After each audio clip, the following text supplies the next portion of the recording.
Can the Minnesota Vikings win a game in Cincinnati for only the second time ever and the first time since 1992?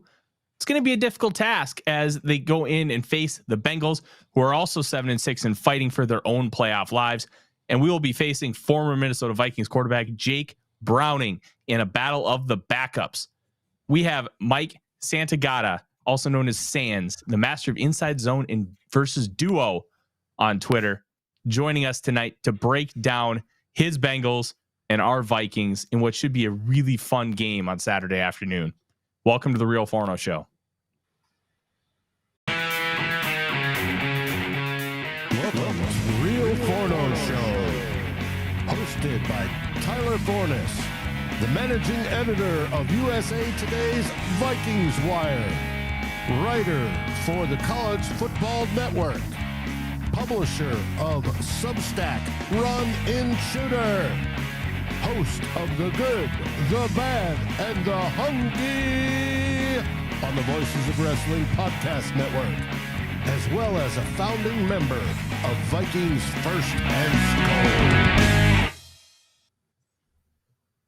Welcome, ladies and gentlemen, to another episode of the Real Forno Show. I'm your host, Tyler Forness, and in an abnormal place, Dave is in the bottom right corner, and to my left, he is the film writer for Sports Illustrated's All Bengals. He is Mike Santagata, or better known to most of you, Sands. How are you, sir? I'm doing great. How are you guys doing? Doing pretty well. Odie is getting mad that he doesn't have his donuts, so I just got that for him. And we are really excited about this game because the last time the Vikings played on a Saturday afternoon, the whole nation remembered the chaos that ensued as the Vikings came back from 33 points against the Indianapolis Colts to win last year. But this is a much different football game. The Vikings defense is playing out of their absolute mind, and the offense looks like it's been in the hospital for the last 3 weeks dealing with some kind of virus. It's just been pretty brutal. I want to start with your Bengals, though, because they I believe it's just a 2-game winning streak. They beat the Jaguars, and then they honestly steamrolled a really good Colts team in Cincinnati. How high is this team actually riding? Do you feel really confident in what they're doing right now and that's going to continue moving forward? Yeah, so I think a lot of this has been predicated on the run game and that working out for them and being able to protect their quarterback, play from ahead, play from neutral game, being able to use play action and for it to work. All of that, if it continues, it's very sustainable. But once something, you throw a wrench into that, possibly the Vikings defense having a good run defense and slowing that down, I think that's where there's some questions. Jake Browning, 200 plus yards after the catch last week, 275 yards total. He is doing a great job for a backup. I don't want to make it sound like he's not a great quarterback or, maybe not a great one, but, not doing great for a backup.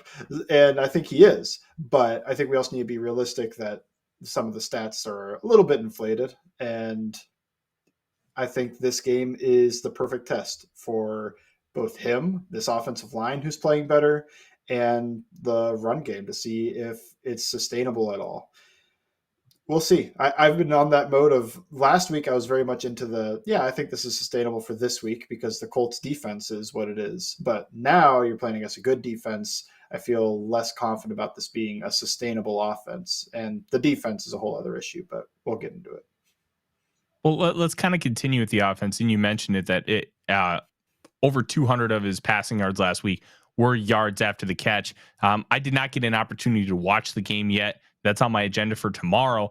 But what kind of offense are we talking about with Jake Browning? Because obviously we know Joe Burrow, he likes to spread it out. They like to do a lot of like quick game stuff and then really take some shots down the field. How much has that offense really been changed with Browning? Because Joe Burrow doesn't have the strongest arm in the world. He's not going to be able to fire missiles like other top quarterbacks in the NFL, but he has other traits that make him special and are able to elevate this offense. Have we seen any real modifications because Jake Browning is under center?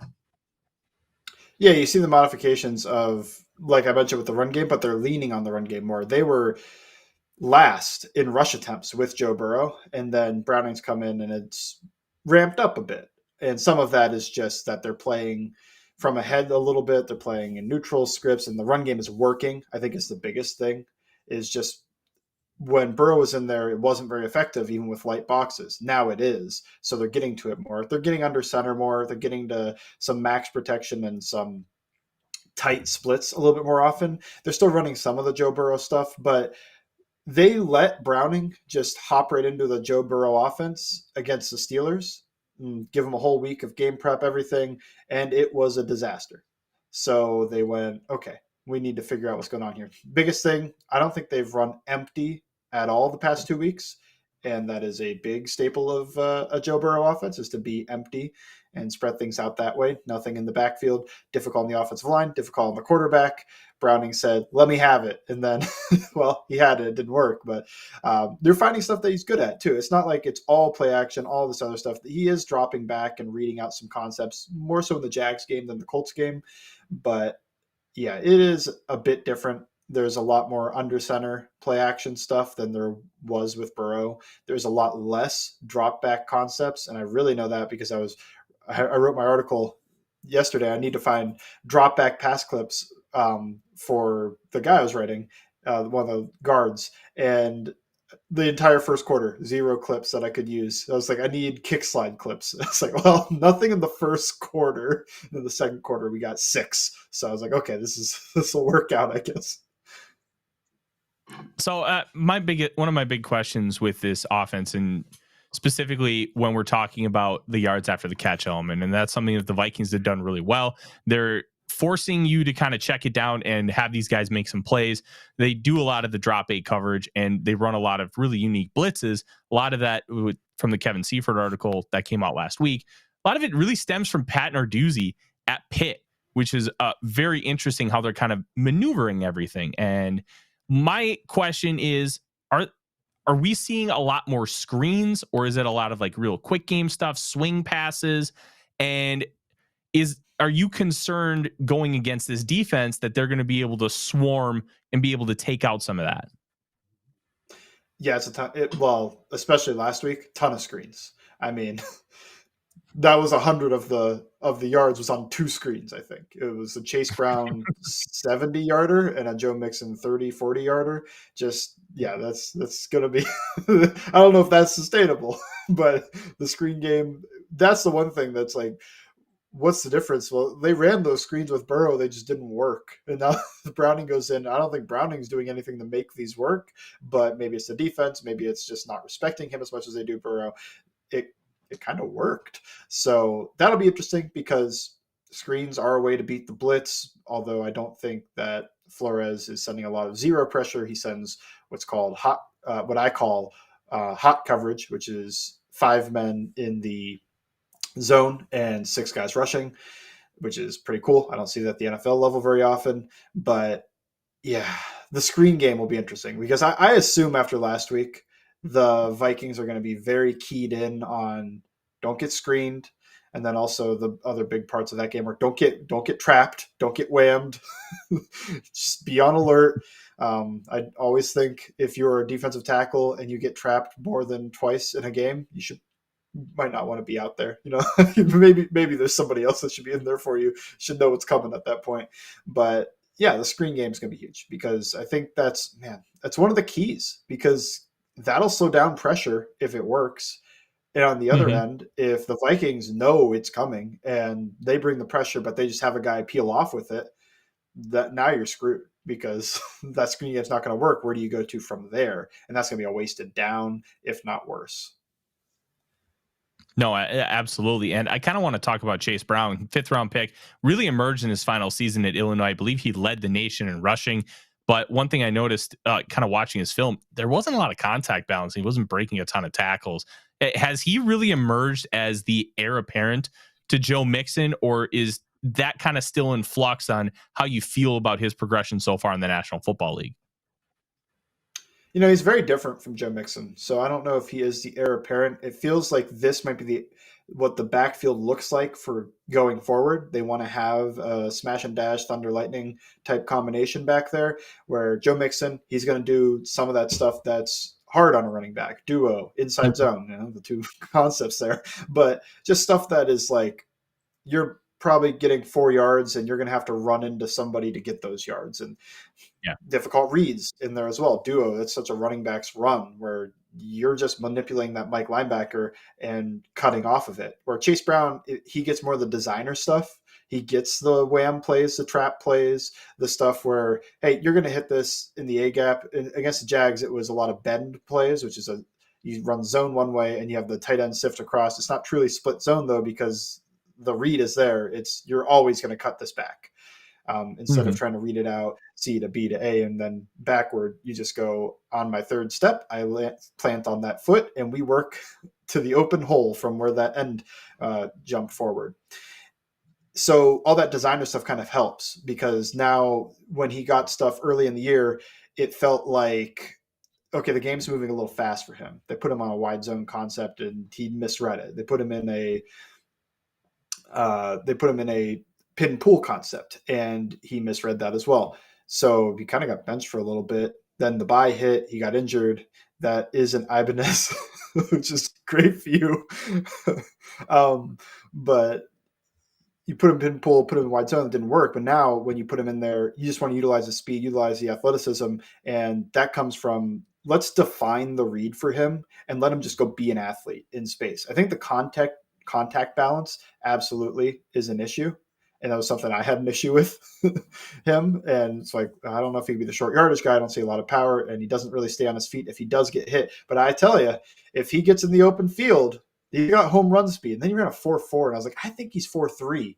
Well, it worked. It worked because he had the second fastest next-gen stats speed out of the entire season last week on a screen. And guess it is 4.3. And he's got home run speed. I think if you can get him in the open field, not have him have to deal with guys right in front of him at the line, he can be gone. He's been a little elusive too. I think the contact balance and the power aren't there, but he can be a bit elusive. And he made a guy miss on the screen to finish it with a touchdown rather than just a big play that he falls over. And well, nobody's playing in fantasy, but that's the classic, like your guy fell down on the 3-yard line. Now he's going to go get subbed out because he needs some oxygen.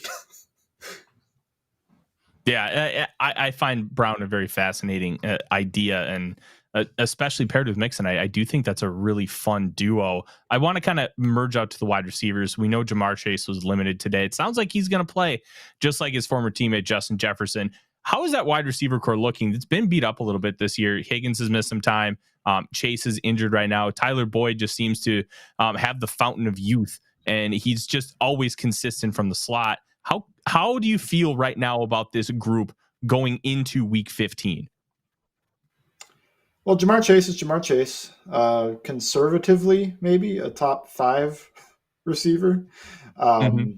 It's like, I don't know if I can go lower than that.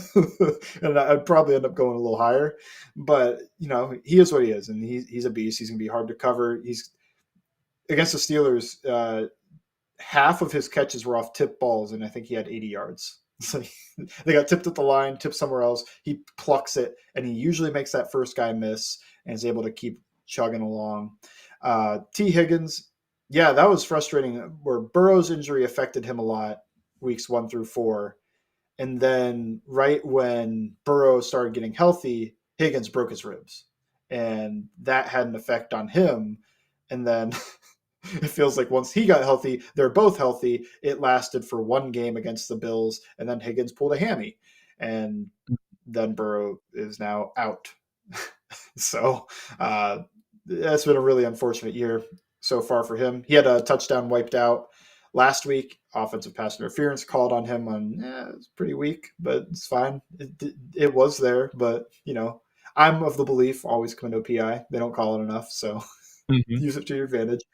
And Browning missed him on a deep ball that he was able to track and turn his shoulder and do what everybody was talking about, that Tyreek Hill play where he was able to turn and still make the catch, but it took him out of bounds instead of being able to take him for a touchdown because he got past the corner into his blind spot in the corner. Had no idea where he was down the field. Should have been easy touchdown, huge play for him. Instead, it's just a big play. I have faith that he could be better, but it is frustrating if you finally start ramping up and you don't have your quarterback. Boyd, reliable-ish. I won't say ish just because the Texans game, he dropped what could have been the game-winning touchdown. Instead, they had to tie it up, and that let the Texans drive down and kick a field goal to take the lead with no time or win the game, no time left. Mhm. So I still think he's reliable. I still think he's a guy that they'll look to, but I'm not sure if sometimes it feels like the consistency thing is starting to slip away from him a little bit. And he's still a good third guy to have and a good slot receiver, Mhm. but I don't think he's the type of guy that a lot of teams are really going to focus in on, especially now that, Higgins and Chase are there. Yeah, that makes sense. I also want to ask you about tight end as Odie is trying to grab his donut away from me. We know that our old friend Irv Smith Jr. is there. Drew Sample seems to have really emerged in year 4, which is a really nice thing to see, considering that selection was kind of looked at in a very negative light when it happened. How do you feel about this tight end position, and are they making a really big impact for this team?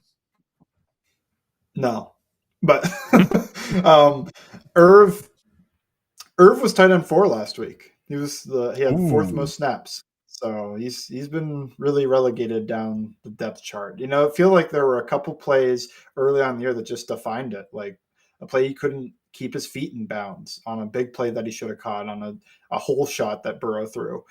And there was the fumble against the 49ers. The only bad offensive play I think that they had was they got to the goal line, threw him a bubble screen, and he fumbled. It wasn't just that he went down and didn't break the tackle. It was, this is the worst thing you could have done. So it's kind of slowly gone downhill from there. For why it hasn't worked, I mean, I'm sure Vikings fans know him pretty well, but to me, it almost just feels like what value is the tight end when one, he can't block, which is fine. He can't block in line. I think in space he's okay, but that's a wide receiver. And that's kind of what it is. It's like he's 6'2". He doesn't make contested catches. He can't work the middle of the field. It's like, okay, so what are we doing here? He's not really. The idea of Herb Smith Jr. was great, but then once you put him on the field, it's like, what is this? Yeah. It felt in Madden, he's great to use, and then otherwise, hasn't worked out. And I think there's a reason, even though he's been healthy all year, which is the one thing I think people kept talking about is like, he can't stay healthy. Well, he stayed healthy and he's just slowly gone down the depth chart. Drew Sample, on the other hand, I think it's their best tight end. I know not receiving wise, but I don't see this a lot in the NFL. They use him as the pass protection back. They have him back there on 3rd and long and let him pick guys up because he's got size. Why not use your tight end for that instead of a running back, especially if they're probably not getting out into a pattern. He's also been a good run blocker. Honestly, pretty good deal. They've got him, I think, a 1-year, $2 million deal. And that, I think he's outplaying that by being a good blocking tight end. And he's done okay as a receiver once in a while. Once in a while, he'll make a catch. I don't know if you guys all watched the Bills game, but he made that long catch and run where nobody covered him because this guy Green Dog, we saw him stay in the block, and then he just slipped out there and just ran. Taylor Rapp got juked out by Drew Sample, man. That's not a good way to live. But the other guy that you'll see as their actual receiver, the last guy you'll see as their actual. Go. Oh, yeah. Tanner Hudson. You'll see Tanner Hudson as an actual receiver. And if you're playing like DFS stuff and whatever, Tanner Hudson would be a guy that I don't know if I'm going to target him in this game because I don't think either team's going to score much. But last week, caught a touchdown. He's a little sloppy in terms of knowing what he's doing, in terms of sitting down in the voids and staying there, not bouncing outside, running his routes at the right depth. But he's a big target. He's got good hands. He can catch outside of his frame. I think all of that leads to him being a guy that could catch a few balls in this game. And the past couple of weeks, he's kind of taken what people thought the Irv Smith role could be, although that's if you think Irv wasn't going to be a full-time tight end like I kind of thought. So they kind of platoon it a little because they're still mostly 11 personnel, and they'll bring in Sample, run the ball with him, and then once in a while they'll bring in Hudson, spread it out, and try to throw the ball. let's move to the offensive line. The Bengals have not necessarily had the greatest luck on the offensive line, but you can't blame them for not trying. They have tried a lot of different things, bringing guys like Lyle Collins. They just brought in Orlando Brown Jr., drafted Jonah Williams, Jackson Carman, but not everything's hit. Where does the offensive line sit right now? I know PFF doesn't necessarily view them very highly, but we also know PFF offensive line grades, as far as what their metrics are not exactly the most reliable. I know Orlando Brown Jr., Jonah Williams are viewed the exact same, tied 49th with, I believe, a 62.1 overall grade this season. I've not had a chance to watch a lot of Bengals film. As I told you earlier, that's on my agenda for tomorrow. How comfortable are you with this offensive line? I know you just wrote about Cordell Volson, NDSU guy, go Bison. Where are they at? Are they playing well? Are they playing better than you thought? Kind of what's the status here? They're playing fine. They're playing better recently. I think the past 3 weeks, especially in pass protection, they're playing well.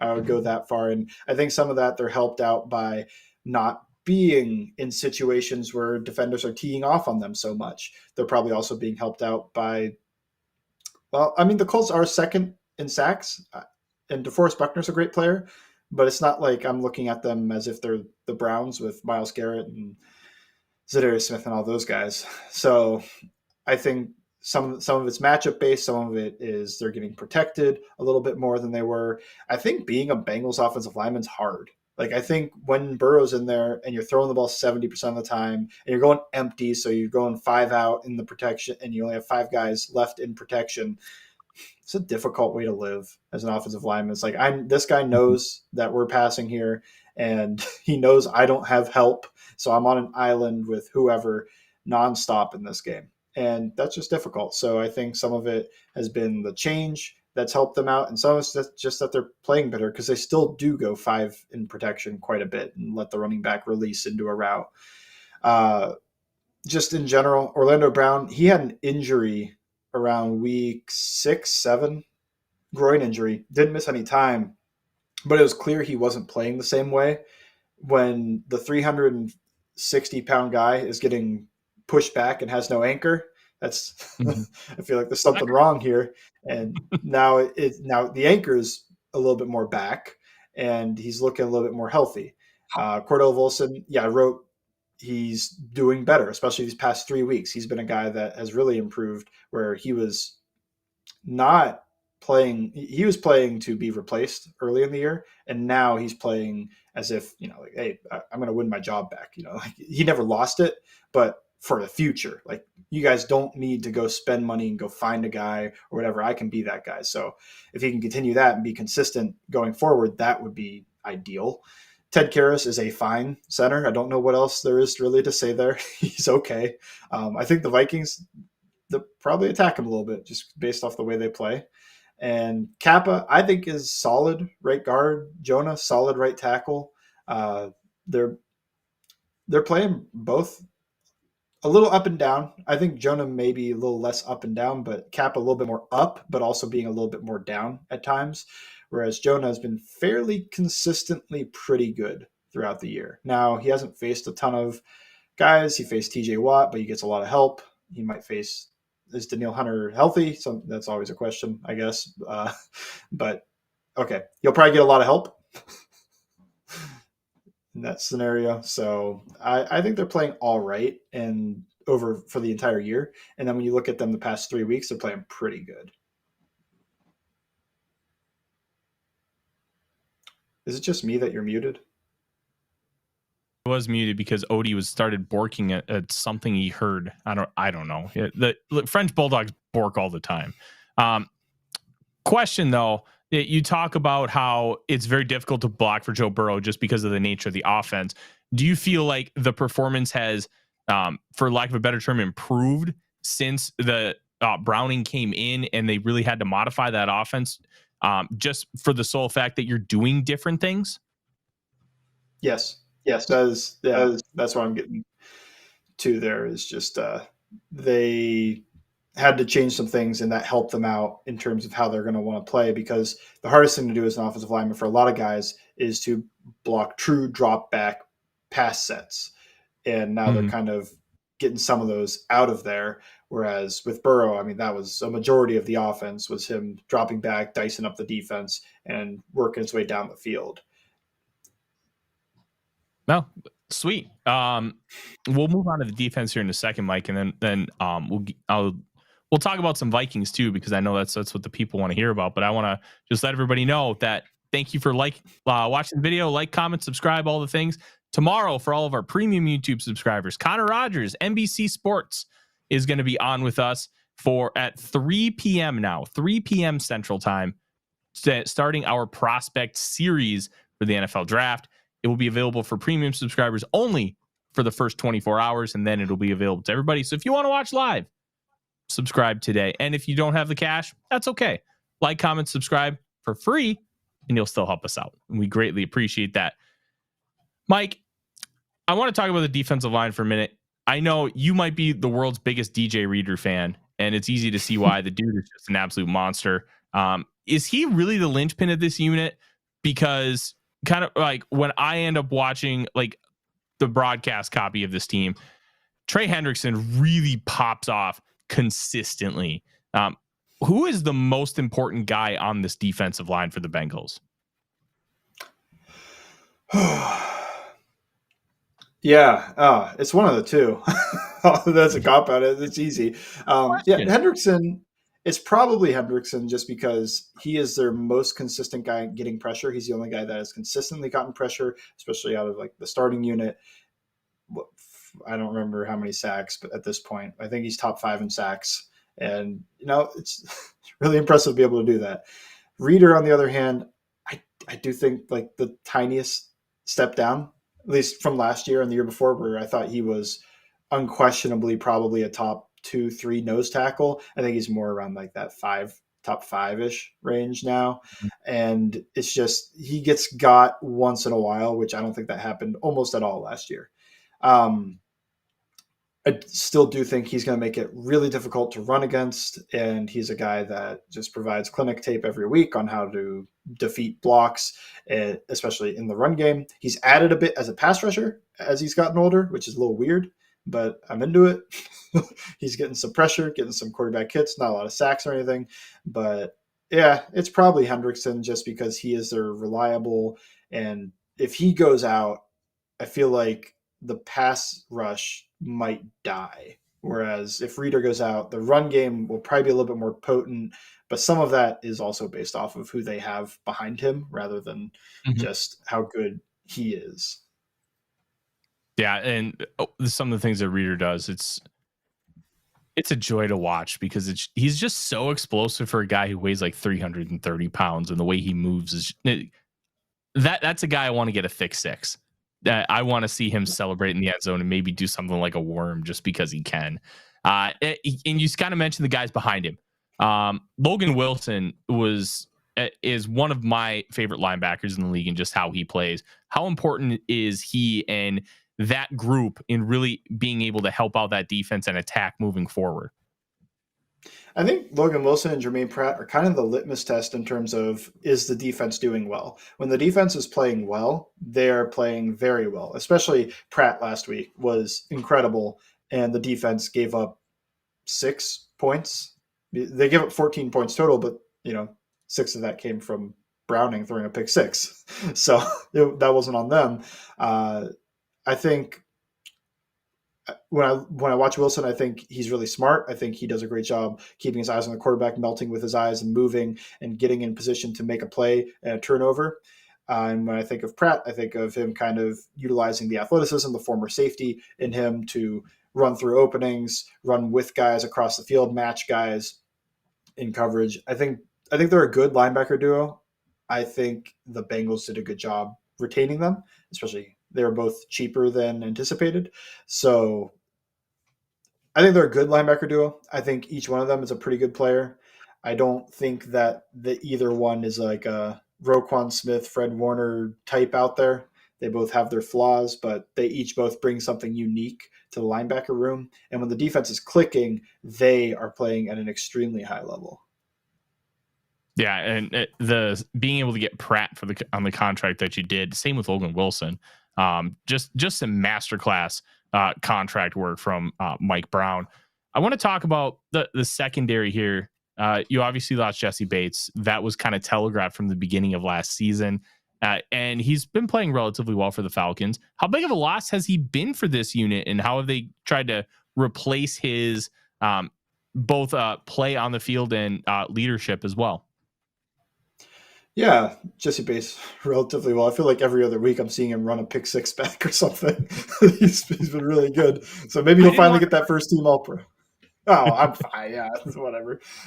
They've basically replaced him with what is essentially two rookies, even though Dax Hill was drafted last year. Dax Hill got no safety playing time last year.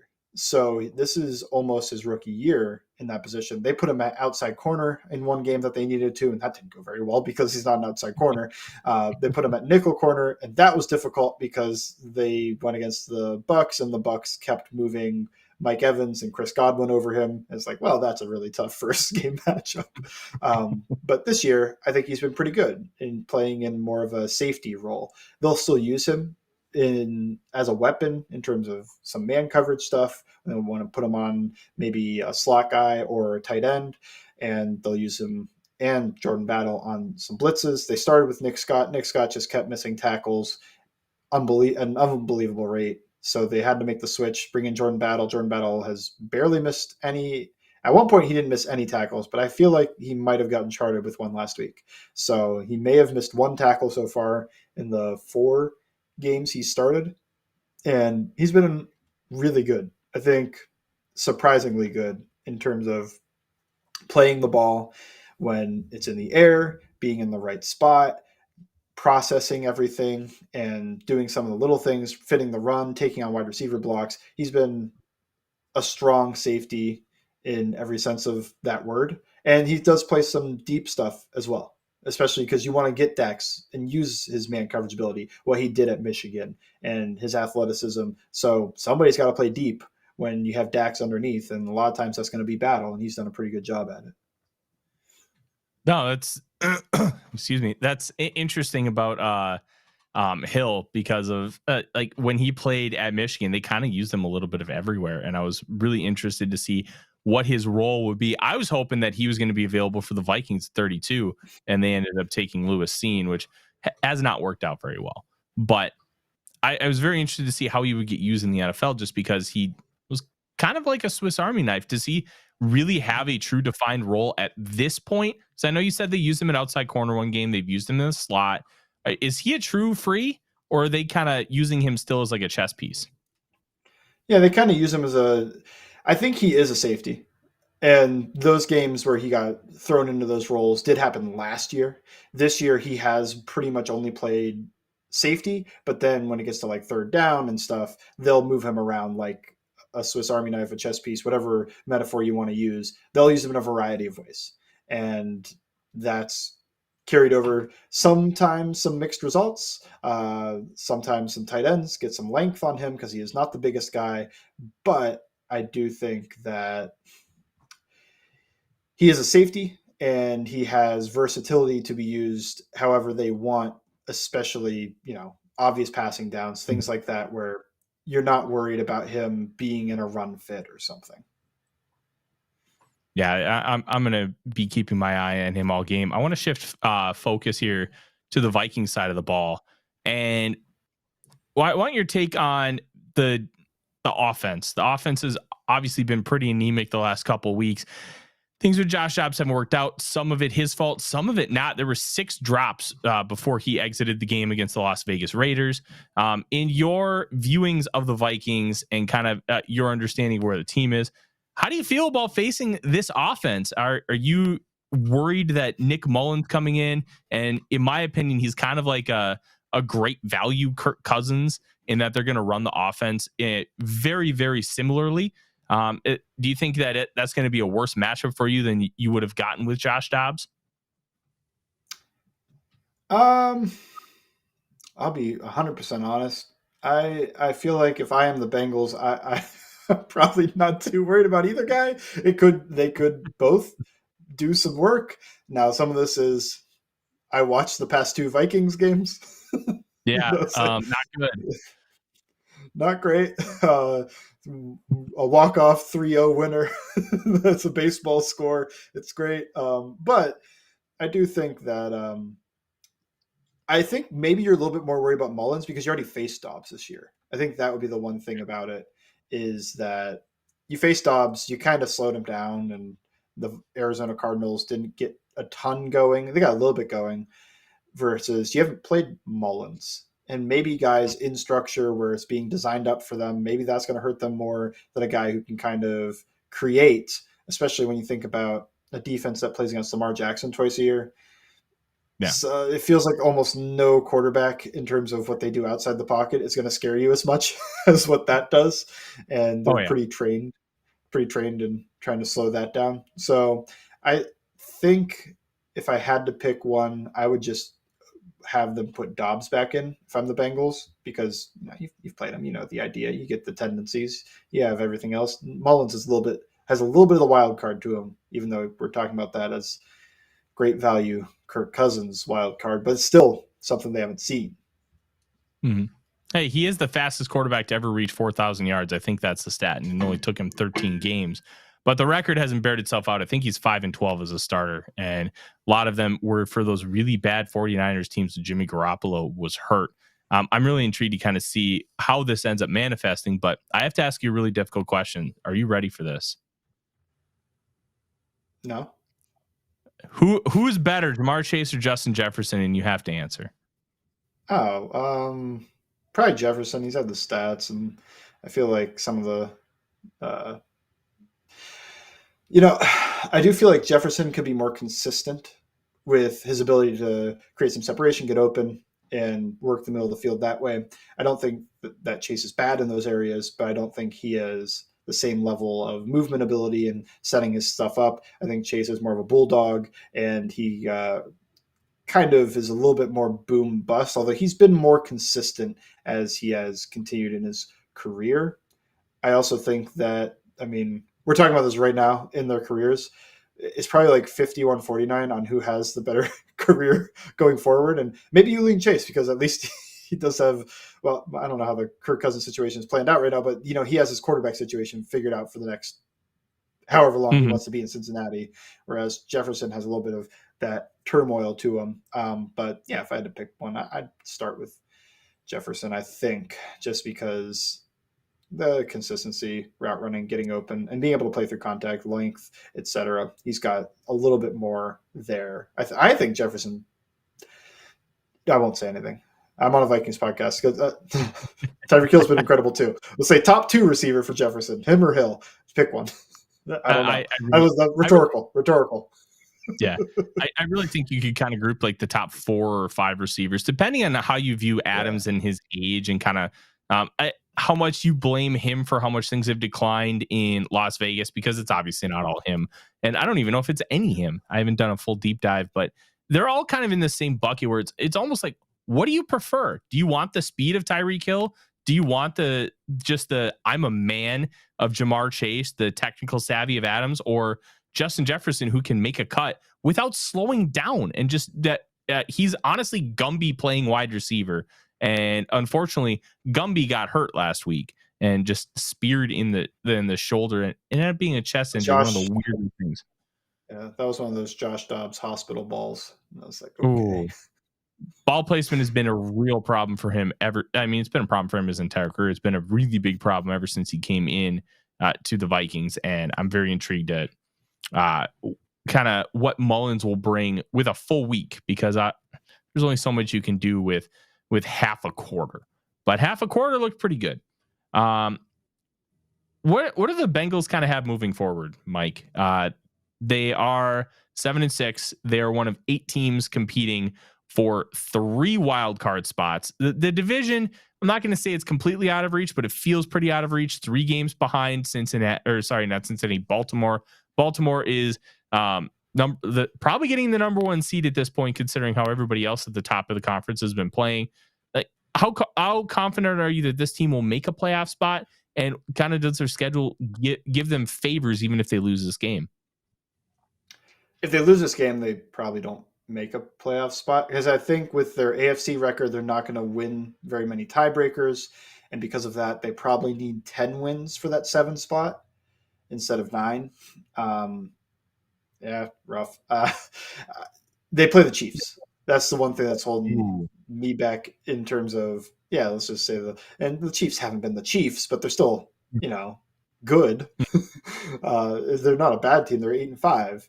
And the Bengals haven't done a good job covering tight ends, which that's an issue this week with Hawkinson. But that's a bigger issue, I feel like, with Travis Kelce, too. He might be the only weapon, but if they can't cover tight ends in general, even if that's the only guy out there, well, the Chiefs offense might have a resurgence. So I feel like you should predict, or at least count like maybe a 25% chance the Bengals beat the Chiefs.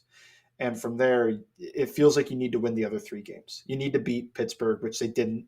You need to beat Cleveland, which they didn't. You really need to win one of those games in my mind, because I don't want to see them go winless in the division. Mm-hmm. That'd be pretty sad. They've had a ton of issues with Cleveland. I'm not that confident they make the playoffs, but this sure is fun, isn't it? See, the nice part about not having our quarterbacks is we're just kind of playing with house money. And whatever happens, as long as the games aren't bad. Like last week's game was brutal to watch. 3 weeks ago, it was even worse against the Bears because it's the Bears. I mean, they did beat the Lions last week, but they didn't look that good against the Vikings. So you know what? If they miss the playoffs, hey, maybe you can luck yourself into Brock Bowers at like pick 12 or something, and then give Joe Burrow another fancy toy to play with, which honestly would just be unfair. But nothing in life is fair for Vikings fans. Well, the Vikings probably wouldn't play the Bengals with Bowers. I don't know when. Oh, no. Is it? I'm trying to think. I think we're still another year away from the NFC North, AFC North divisional matchup. So they wouldn't play next year, I don't think. I think they played in 21. So we're 2 years away. And then the Vikings will be going, will be hosting.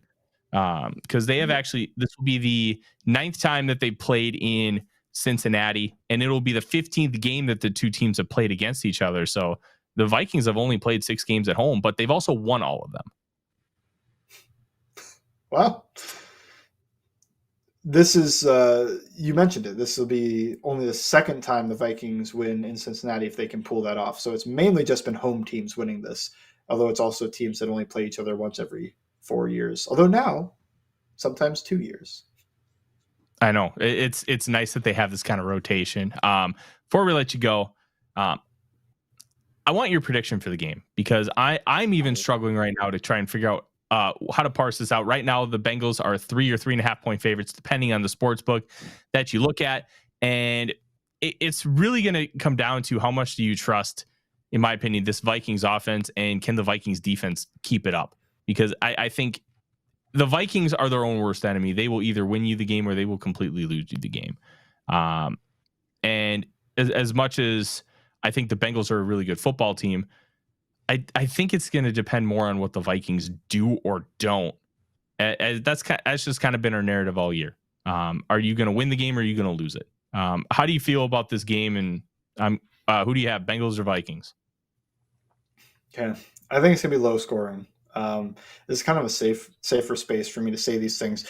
I think this is the game the Bengals offense comes back down to earth. I think the way that the Jags and the Colts play lend themselves to a nice outing, and it was better than expected. But I'm pretty worried about Browning facing a lot of blitzes, being pressured. He's been bad when pressured, even during this streak, but he's been really good when protected. I'm worried about the offensive line being able to pick all this stuff up, all this crazy nonsense that the Vikings do. So I'm thinking it's going to be a low-scoring game. I still think the Bengals win, and the part of me that is making that happen is mainly that I watched the 3-0 game, and I'm like, can the Vikings score, even in this situation? And I think they will. I think they will score. I'm not going to predict a shutout or anything. That'd be wild. Because I don't think the Bengals defense is awesome. I think that they're playing below expectations for the most part. I think it'll be something like 17-13. And that doesn't sound like that joyful to watch, but I think, 17-13 Bengals would be my prediction for this one. And the over-under was set at like 39.5. And I was like, man, these two offenses, it feels like a little too much. So I threw a little something on the under. Hey, you know what? If Minnesota was a betting state, I would have done the exact same thing. Mike, it's been great to talk to you today. I wish we could do this more often, but it's a little tough when the Vikings and Bengals don't end up playing each other more than at minimum every 2 years. Where can the people find you and your awesome work, and what do you have in the works for us? Find me mostly on Twitter, X, whatever, Bengals_Sands. Promote everything there for the most part. If you don't have that for whatever reason, then check out Sports Illustrated's All Bengals and find my one article a week or so, or listen to the podcast. It's always game day in Cincinnati. Perfect. And if you want some more Bengals insight, I recommend you go do that. You and Lindsay do a really good job.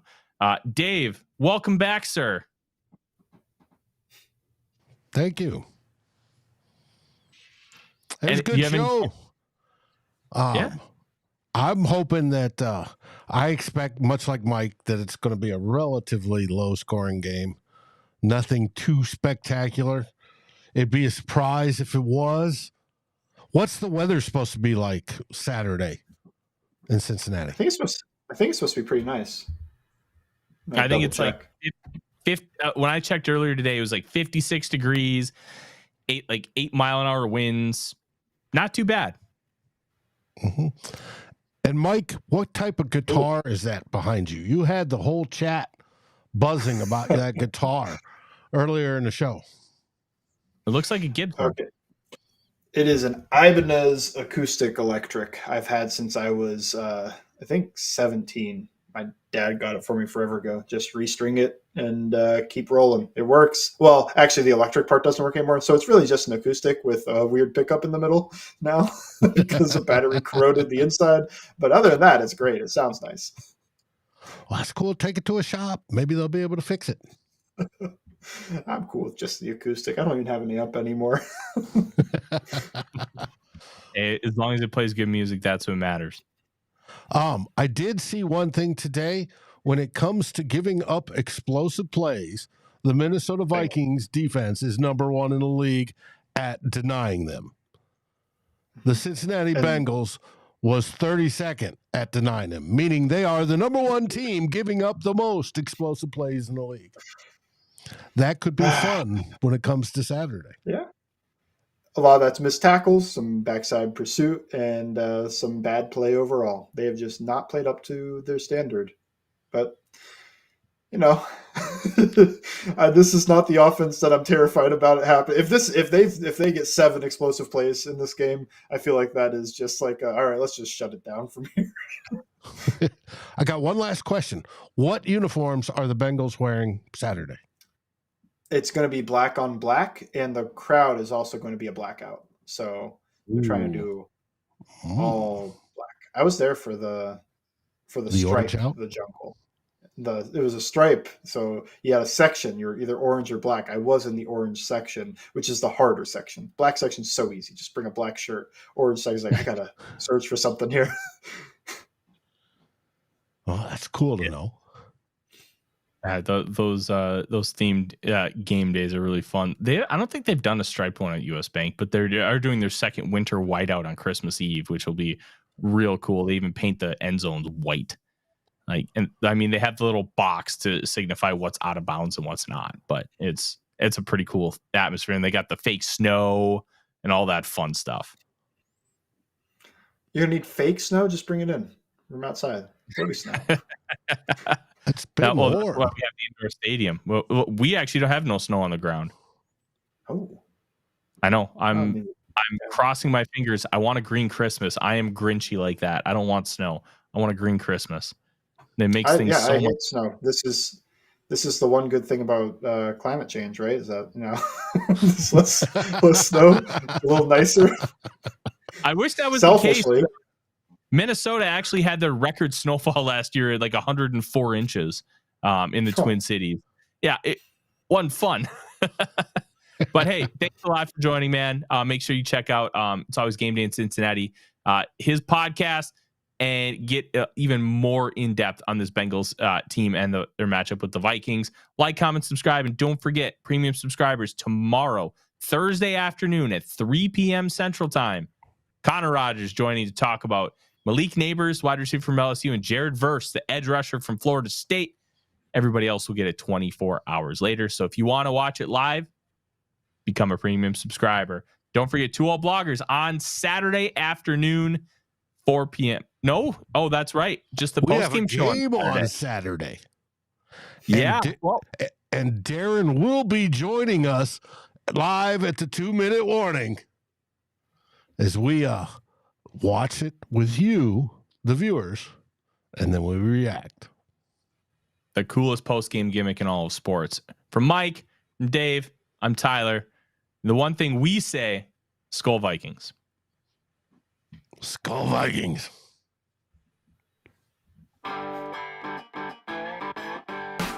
Like, subscribe, and ring the bell to get notifications. It helps us grow this community that we all love, our Minnesota Vikings. And on behalf of Tyler Forness and myself, Dave Stefano, thank you so dearly for watching The Real Forno Show. SKOL, everyone.